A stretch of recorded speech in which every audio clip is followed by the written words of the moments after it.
You know what I found really amazing? We all want to be successful, but even the taxi drivers now helping us. I was driving on the way here. There was a little bit of a traffic jam up at the top, just there by Atlas Road. And as I was coming down the corner, this taxi driver wanted to come in front of me, and I didn't want to let him. And as he sort of had to pull in behind me, he showed me how important I am. He was putting up, wasn't this finger, but he was going, "You're number one, you're important, you're..." And you know what, so even the taxi drivers are helping us with our success now. So I want you guys to know that if you do believe it, you can achieve it. And the first thing I want to do is I want to read you a quote by one of my favorite people, Thomas Edison. And he said, "If we all did the things we are capable of, we would literally astound ourselves." And I think the biggest thing, the biggest challenge that we face in our lives is we don't believe we can achieve more than we're achieving now. And it's very seldom that we'll exceed our own expectations. So if you have small expectations, you're going to have small results. So if you want to achieve big things, you need to believe it, you need to expect it, you need to anticipate it, and you need to start doing stuff, because you attract success by the person you become. So as you become more, so you achieve more. But it goes back to belief. And there was an amazing lady, Maury Payton, from High Island in Texas. And what she did was absolutely astounding. She was driving one of these mowers, but not the one that you sit on, the one that you push. It's a self-drive mower. And the thing got out of control and it started racing across the lawn, and her 5-year-old granddaughter was in the way. Now this thing was going to drive over her granddaughter and turn her into mincemeat. She covered about 50 meters, an old lady in her 60s, in seconds. She picked up a 300-pound lawnmower and tossed it out the way. The next day they went outside. She couldn't even budge the lawnmower, but she picked it up and she threw it out the way. So what are we really capable of achieving? What are we actually able to do? Are we able to lift that 300 pounds and throw it out the way? Or are we the person that walked out the next morning and didn't believe that you were capable and she couldn't do it? What was the difference between the next morning and the day before? The day before, she had a huge reason why she needed to do what she did. And she did it. What about you? What is your reason why?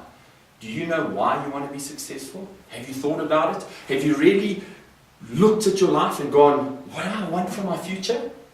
Because if you don't know why, you're going to be the lady that's standing there with that 300-pound lawnmower going, I can't, I won't, I'm not able to.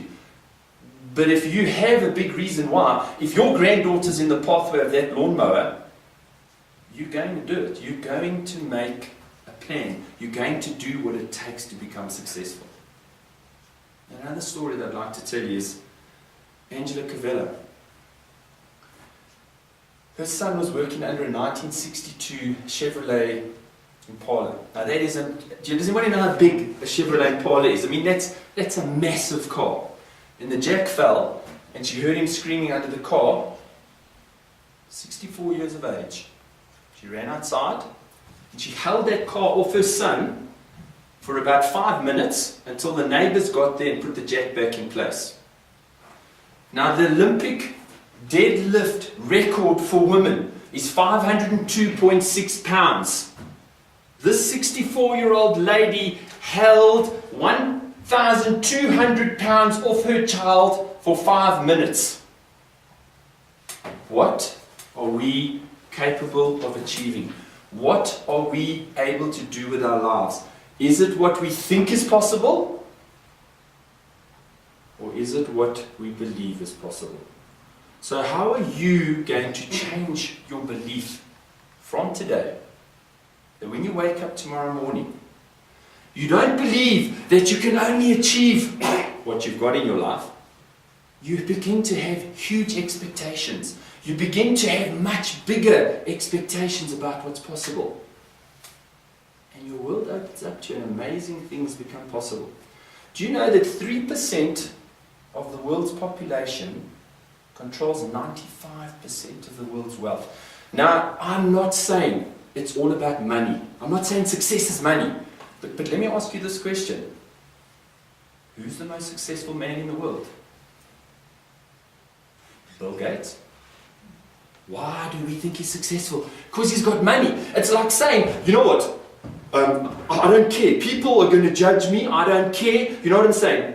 The reality is people do judge you. Okay? So we've got to work within what society's norms are. So what does society say? Society says wealth is a measure of success. So if 3% of the world's population controls 95% of the world's wealth, what is that telling us? It's telling us that there's a huge opportunity for us to get out there and make a real difference and a real change in our lives. And as Nelson Mandela said, there is no passion found in playing small. Settling for a life that is less than the one you are capable of living is unacceptable. So what are you capable of achieving? Are you capable of achieving what you believe is possible? If you believe it, you can achieve it. Are you able to run and pick up a 300-pound lawnmower and throw it away? Why? Because you have a big enough reason why. Are you able to go and stand and pick and hold a 1,200-pound vehicle off your child because you have the incentive to save your child's life? Or are you just going to accept mediocrity? I challenge you tonight. Whatever you believe, you can achieve. Thank you.